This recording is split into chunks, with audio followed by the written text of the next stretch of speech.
de boletins de ocorrência sinalizam violações aos direitos das comunidades tradicionais do complexo industrial e portuário de Suape, no litoral sul de Pernambuco. A situação de conflito vivida pelos moradores daquela região deixou de ser apenas notícia na imprensa para se tornar também objeto de estudos acadêmicos. Conflito fundiário e violência em Suape. Este é o assunto de hoje do Opinião Pernambuco.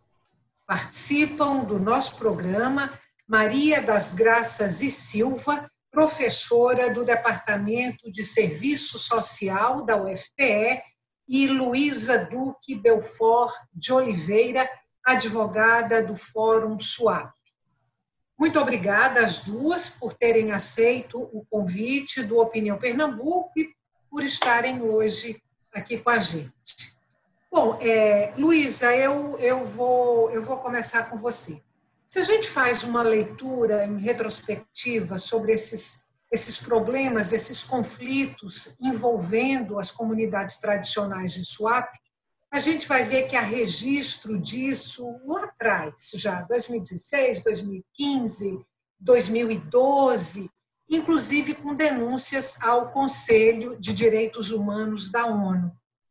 Eu te pergunto, qual é a situação hoje em Suape no que diz respeito a essas famílias tradicionais que habitam o local?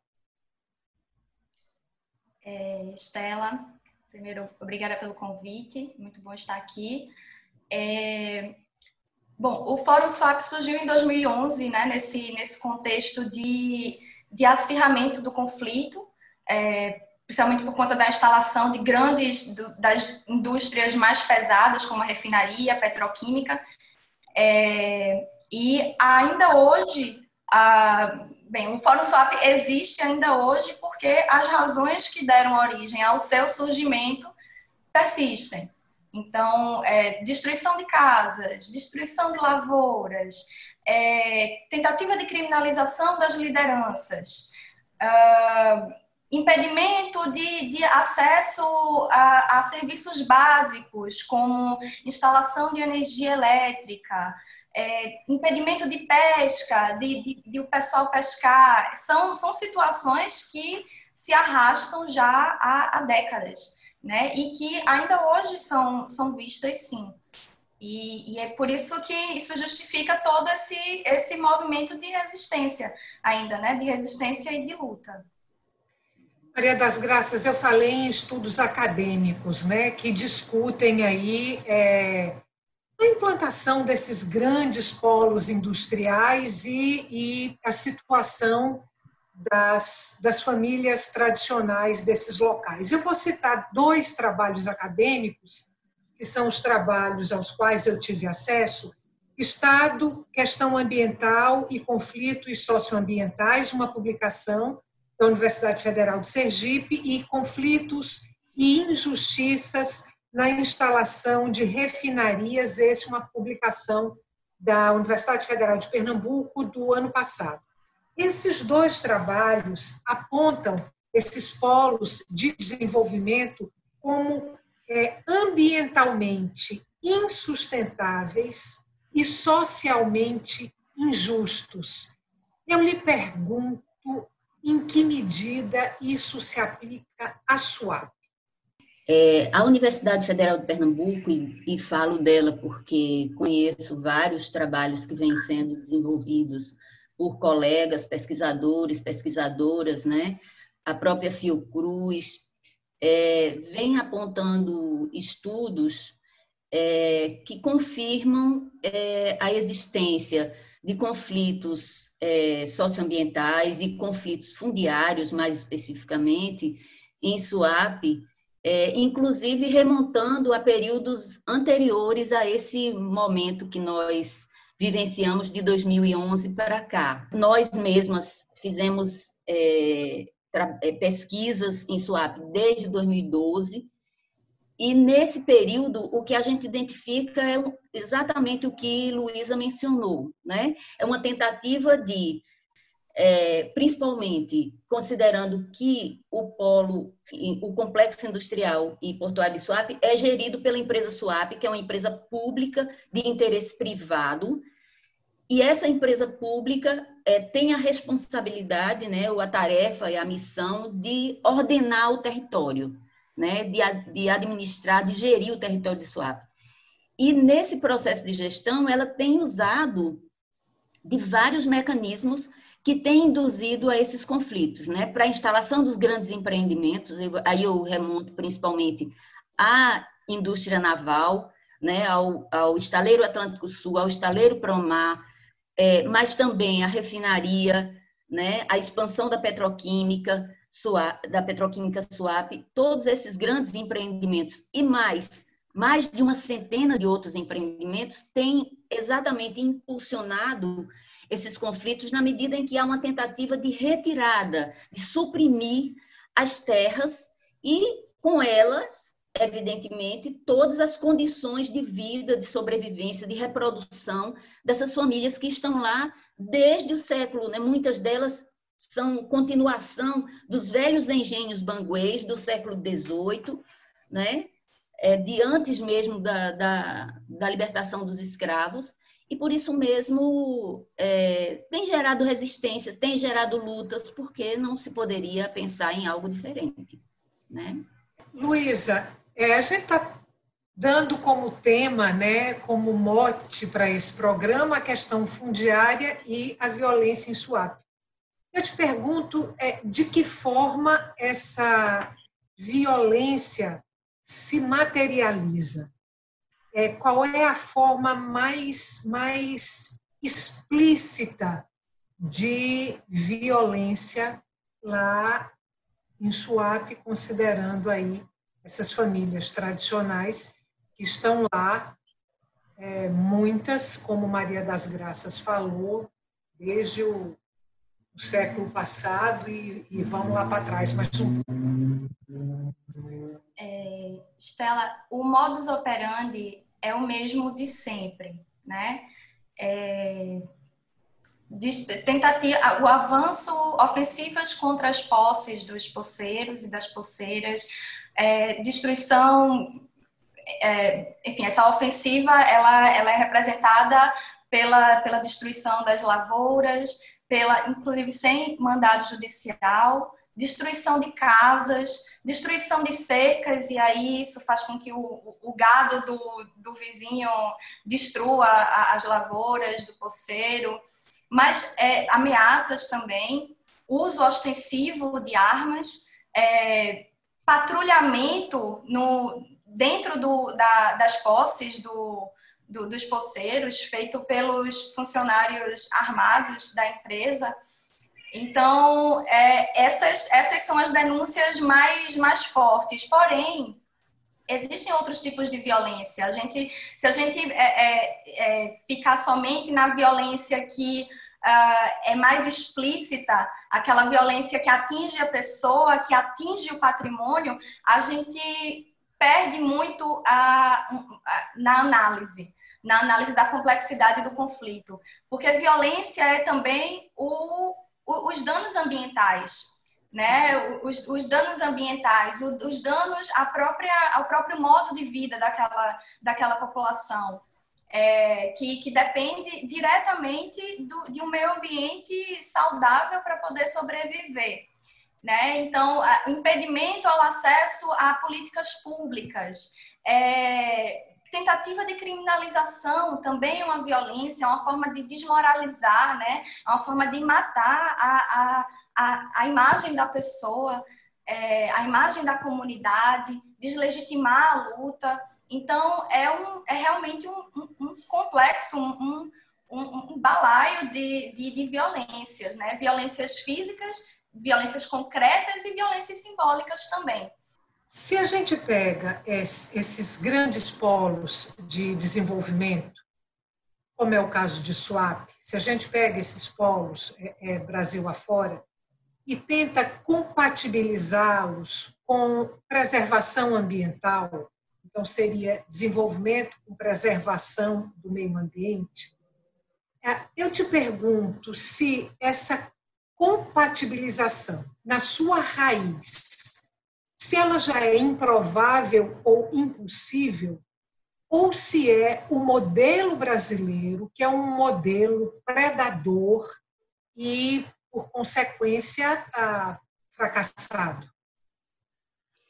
Olha, Estela, eu diria que, em linhas gerais, se a gente pensa os grandes projetos de desenvolvimento, eles são, via de regra, predatórios, né? Por quê?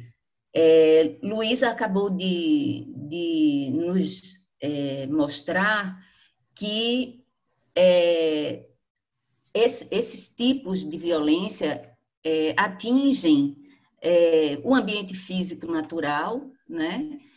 E atingem também pessoas e atingem, enfim, modos de vida, histórias, né? Memórias. Eu tenho, na minha tese de doutorado, eu fiz um estudo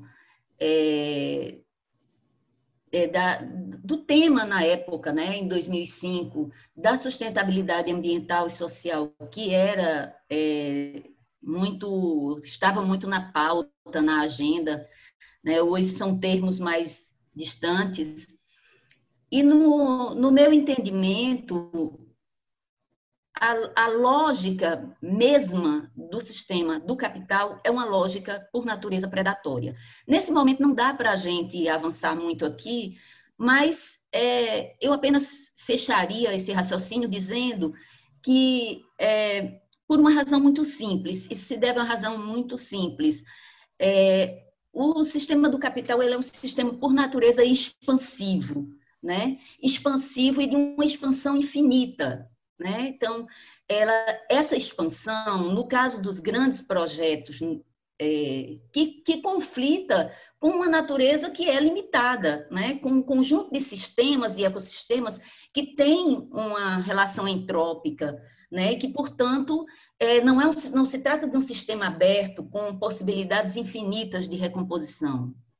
Mas, no caso desses grandes projetos, a gente identifica muito claramente uma necessidade de expansão territorial essa que acaba por promover, por esbarrar em verdadeiras pérolas, né, que são recursos naturais. Quando a refinaria estava para ser implantada, a gente fez uma visita à refinaria, na época eu estava junto com uma fazendo uma pesquisa, fizemos uma visita à refinaria e o superintendente da refinaria dizia para a gente, quando me apresentaram a vista aérea de Suape, antes de me convencerem a vir para cá, ele era carioca, se não me engano, eu me assustei, minha barriga gelou. Por quê?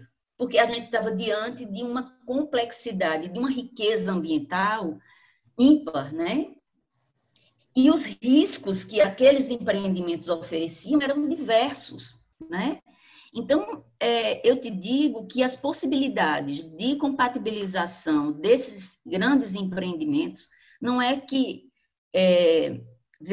não é que não sejam necessárias ou possíveis medidas de mitigação, são possíveis, necessárias e urgentes, né?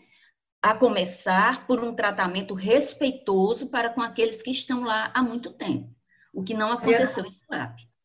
Maria das Graças, a gente vai fazer um intervalo agora curtinho, Maria das Graças e Luísa. Nosso intervalo é bem curto e a gente volta daqui a pouco para continuar essa conversa.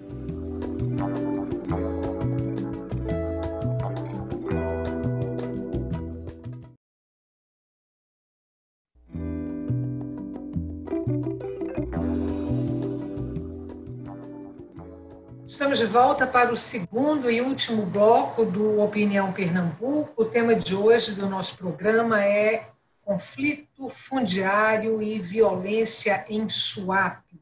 Participam Maria das Graças e Silva, professora do Departamento de Serviço Social da UFPE, e Luísa Duque Belfort de Oliveira, advogada do Fórum Suape. Lembrando para você que a Opinião Pernambuco também é veiculado pela Rádio Universitária FM e pela Rádio Universitária Paulo Freire AM. Luísa, eu abri esse bloco com você. No bloco anterior, a gente falou das violências registradas contra as comunidades tradicionais lá de Suape. Você elencou vários tipos de violência. Eu falei na abertura do programa em dezenas de boletins de ocorrência. Eu tirei esses números da plataforma de direitos humanos DESCA Brasil.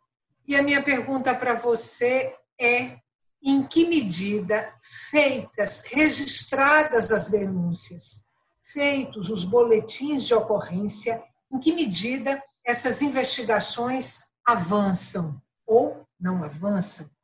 A gente tem um sério problema ali naquela região, em termos de atuação do Estado no sentido de responsabilizar e de punir esses casos que são, inclusive de investigar, né, os casos que são denunciados envolvendo o Suape.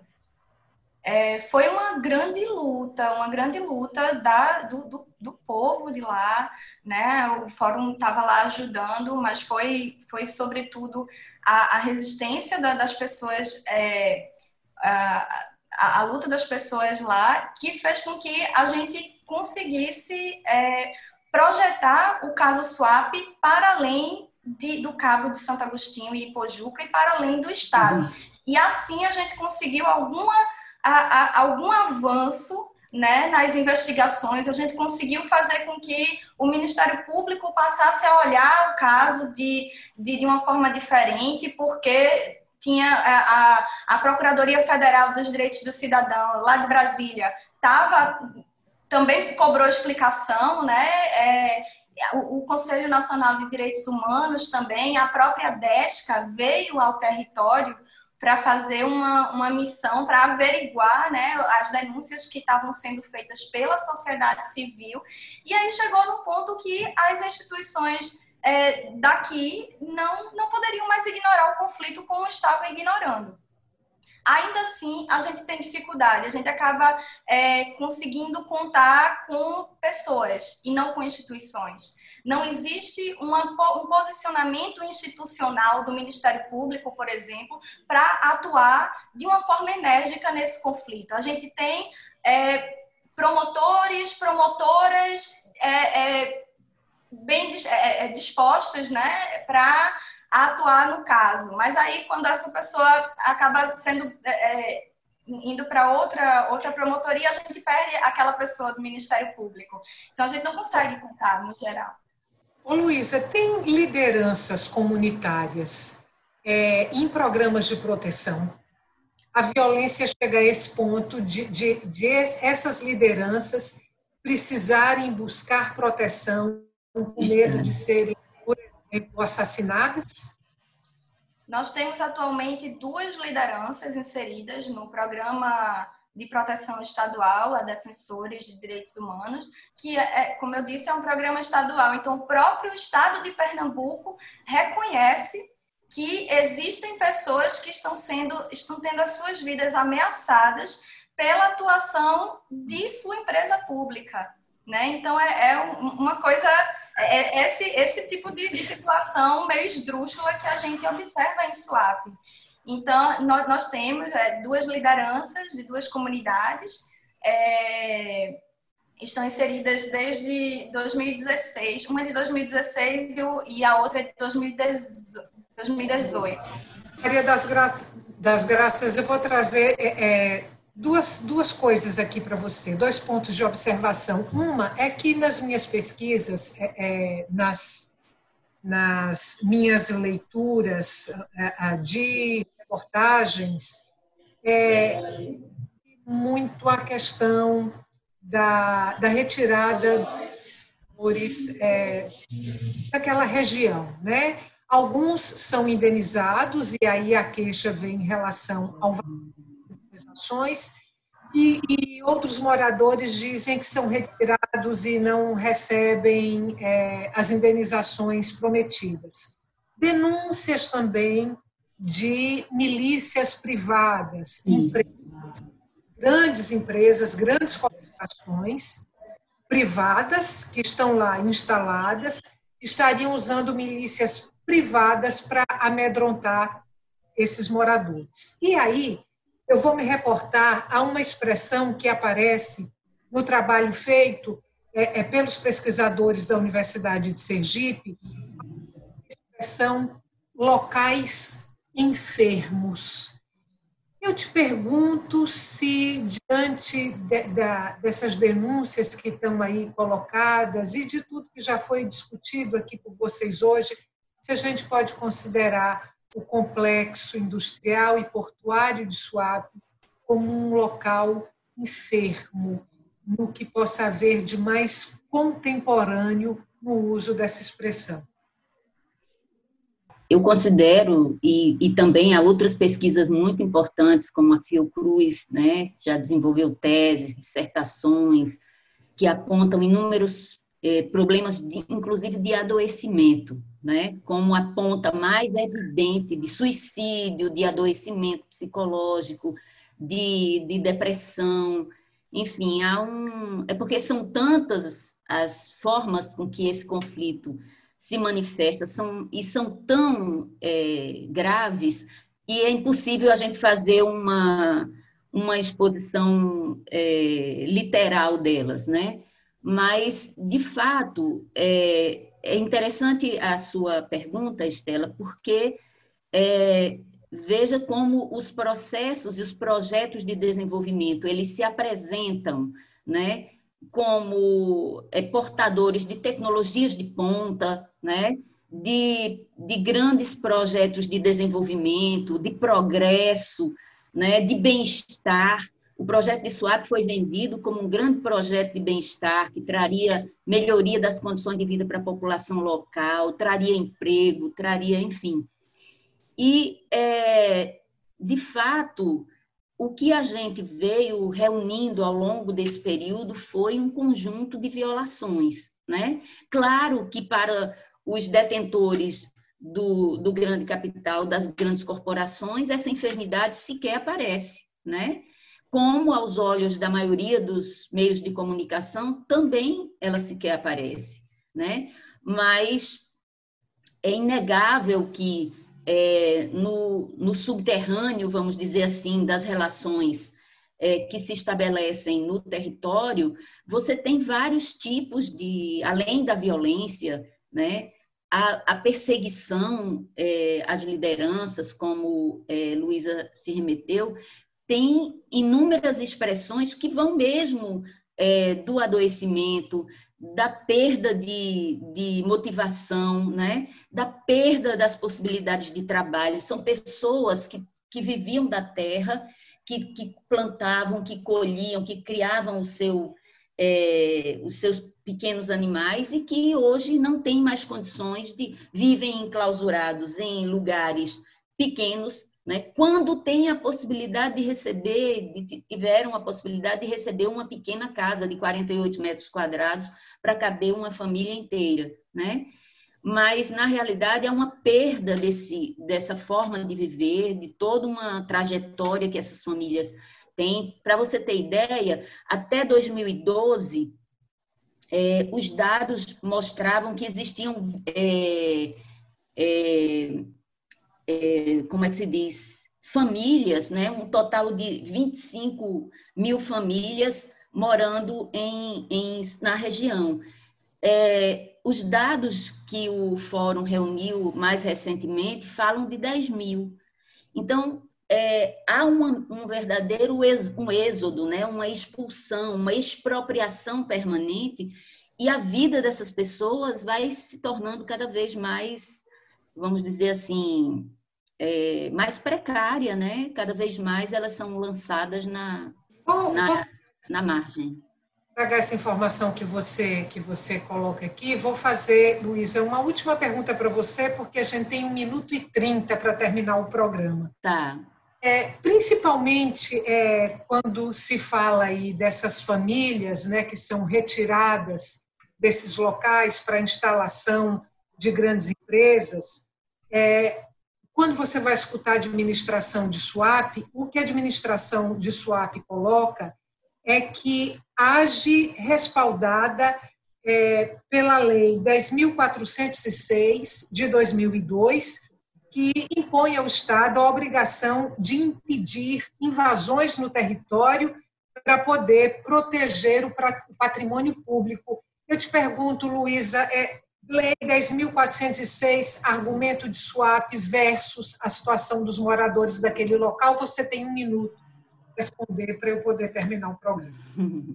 Não se aplica, é uma lei que não se aplica ao caso. A gente está tratando de poceiros e poceiras que estão na área há 50 anos. Tem poceiros que estão na área antes mesmo da criação de swap, né? Mais de 50 anos. Então, a swap, na verdade, é que está invadindo aquela posse. E os poceiros, as poceiras, estando ali há tanto tempo, eles têm direito eles têm uma série de direitos. A posse gera uma série de direitos a quem a detém. E, inclusive, um dos direitos é de viver, de poder usufruir a sua posse como quiser, sem pedir autorização para plantar, sem pedir autorização para construir. Tem direito, inclusive, a proteger a sua posse diante de turbação de terceiros, né? E o que swap faz é inverter completamente, é chamar esses poceiros legítimos de invasores. Isso é de uma crueldade tão grande, tão grande. E o mais cruel ainda é que esse discurso, essa narrativa, foi historicamente assimilada por essas pessoas. Então, imagina, você está na Terra há tanto tempo, há tantas décadas, e de repente chega essa empresa dizendo que você é invasor, dizendo que você está atrapalhando o desenvolvimento e que você tem que sair. Obrigada. Acabou nosso tempo. Luísa, muito obrigada. Maria das Graças, muito obrigada. Até um próximo encontro. Obrigada também. E para você que está em casa, muito obrigada pela companhia até agora e até o nosso próximo encontro também.